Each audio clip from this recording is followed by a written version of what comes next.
Assalamualaikum warahmatullahi wabarakatuh. Kembali lagi di kisah para sahabat. Kali ini kita akan membahas mengenai kisah teladan dalam Al-Quran, yakni Musa dan Qorun. Namun sebelum kita mulai, jangan lupa untuk like, komen, dan subscribe agar channel ini dapat terus berkembang dan selalu berbagi kebaikan untuk kita semua. Harta dan kenabian, manakah di antara keduanya yang lebih baik? Inilah yang selalu dipikirkan oleh Qorun, anak paman Nabi Musa alaihi salam. Qorun dengki dan iri kepada Musa atas kenabiannya. Di sisi lain, Bani Israel mencintai Qorun, sang pemilik suara nan merdu. Apabila ia membaca Taurat, maka hati dan jiwa terasa khusyuk mendengarkan kalam Allah itu yang dibacakan oleh Qorun. Hari demi hari terus berlalu, Qorun mendapatkan anugerah yang besar dari Allah. Allah memberinya rizki yang melimpah dan menganugerahkan perbendaharaan harta yang kunci-kuncinya sungguh berat bila dipikul oleh sejumlah orang yang kuat. Sayangnya, saat Qorun seharusnya bersyukur kepada Robnya dan mengeluarkan sedekah dari hartanya, ia justru bertindak aniaya terhadap kaumnya. Ia bersikap sombong kepada mereka, menzalimi mereka, dan berharap memiliki kekuasaan di kalangan Bani Israel dan menggantikan Nabi Allah Musa alaihi salam. Sebab ia merasa bahwa harta dan kekayaan lebih baik daripada kenabian. Qorun lupa bahwa harta itu adalah milik Allah yang diberikan kepada hamba-hambanya yang dia kehendaki. Sedangkan kenabian adalah hak Allah yang dia anugerahkan kepada hamba-hambanya yang soleh. Oleh karena itulah, kaumnya yang sebelumnya senang kepadanya berubah menjadi benci. Suatu hari, Qorun keluar dalam sebuah iring-iringan yang besar. Ia mengenakan pakaian yang sangat mewah. Di hadapannya terdapat beberapa ekor kuda dan unta berjalan. Sementara di sekeliling iring-iringan ada para pembantu dan pelayan. Orang-orang pun tercengang melihatnya. Sampai-sampai mereka yang menginginkan kehidupan dunia mengatakan, andai kita memiliki harta kekayaan seperti yang diberikan kepada Qorun, sesungguhnya dia memiliki keberuntungan yang sangat besar. Maka orang-orang di karangan Bani Israel yang memiliki ilmu pun berkata, celakalah kamu, ketahuilah pahala, surga, dan ridho Allah itu jauh lebih baik bagi orang yang beriman dan mengerjakan amal kebajikan. Qorun kemudian didatangi oleh sebagian kaumnya yang berasal dari kalangan orang-orang soleh. Mereka melihatnya meminum khamar atau minuman keras, berbuat kerusakan di muka bumi, dan melakukan perbuatan keji. Mereka pun berkata kepadanya, janganlah engkau terlalu membanggakan apa yang telah Allah karuniakan kepadamu dan bersikap sombong kepada orang lain. Sebab sesungguhnya Allah tidak menyukai orang-orang yang terlalu membanggakan diri. Jangan kau lupakan bagianmu dan kenikmatan duniawi. Ambillah kenikmatan duniawi yang halal dan tinggalkanlah yang haram. Gunakanlah apa yang telah Allah karuniakan kepadamu untuk mencari kebahagiaan di negeri akhirat. Berbuat baiklah kepada orang lain sebagaimana Allah telah berbuat baik kepadamu. Dan janganlah engkau berbuat kerusakan di muka bumi. Sesungguhnya Allah tidak menyukai orang-orang yang berbuat kerusakan. Kesesatan telah memenuhi hati Qorun dan setan telah menguasai hatinya. Lantas ia menjawab, "Sungguh, aku mendapatkan seluruh harta ini dengan kerja keras dan ilmuku. Tidak ada seorang pun yang memiliki andil di dalamnya. Allah mencintaiku dan oleh karenanya Dia memberikan harta yang melimpah kepadaku. Dan aku tidak akan memberikan sedikit pun kepada orang lain." Orang-orang yang berilmu itu kemudian menasihatinya. Mereka berkata, "Sesungguhnya Allah telah membinasakan umat-umat sebelum kamu yang lebih kuat dari kamu dan lebih banyak mengumpulkan harta." Para ulama itu kemudian pergi meninggalkan Qarun dengan kesombongannya.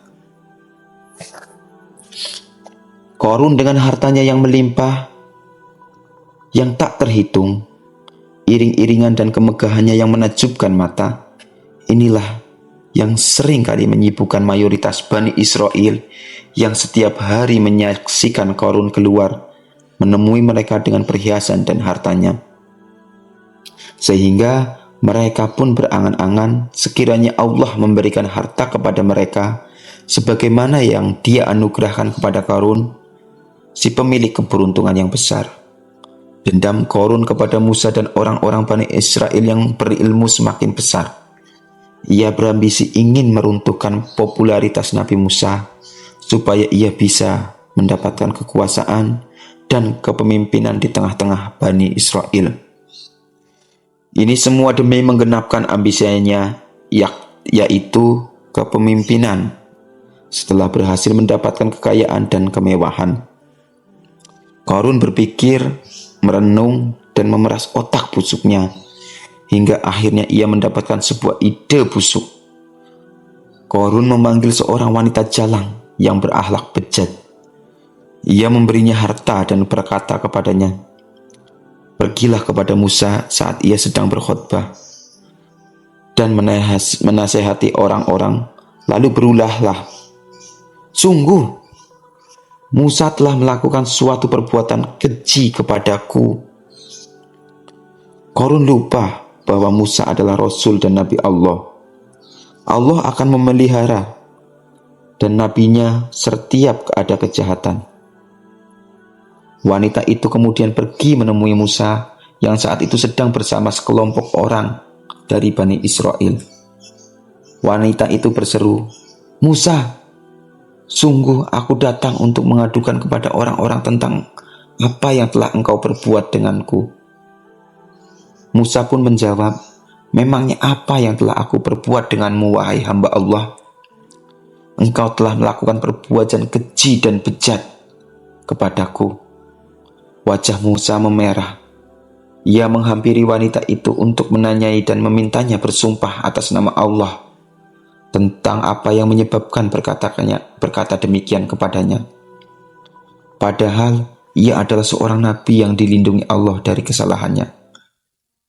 Wanita itu kemudian menyesal dan berkata, "Wahai Nabi Allah, Qarun, anak pamanmu, dialah orang yang menyuruhku untuk berkata demikian." Musa memanjatkan puji kepada Robnya karena telah menjelaskan ketidakbenaran tuduhan ini. Ia pun sujud syukur kepada Allah. Musa kemudian pergi ke tempat Qarun, ditemani beberapa ulama Bani Israel. Nabi Musa menemui Qarun dan berkata kepadanya, "Qarun, kenapa kau menuduhku yang tidak benar?" Qarun pun menjawab, "Musa, jika kamu diberi keutamaan atasku dengan kenabian, maka aku diberi kelebihan harta di atas yang kau punya. Aku lebih baik daripada kamu. Maka silahkan pilih, kamu yang mendoakan keburukan bagiku, atau aku yang mendoakan keburukan bagimu kepada Allah." "Berdoalah engkau terlebih dahulu," jawab Nabi Musa.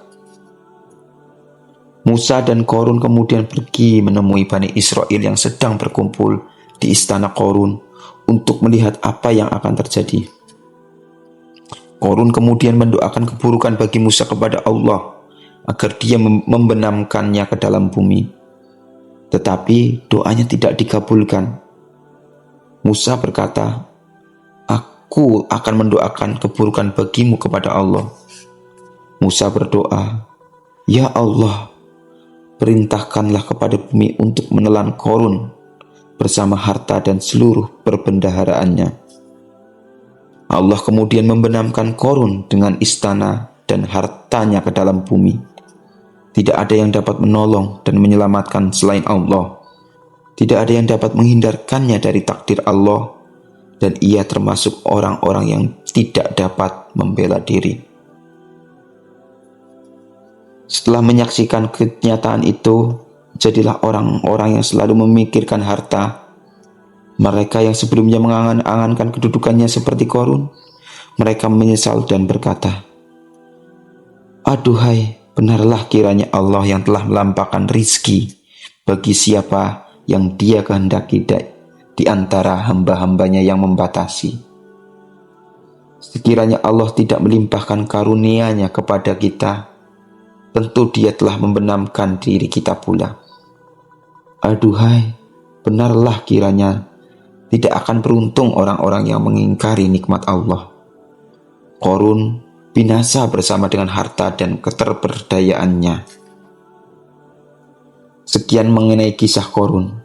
Adapun pelajaran yang dapat kita ambil, yang pertama adalah terperdaya adalah salah satu sifat orang munafik.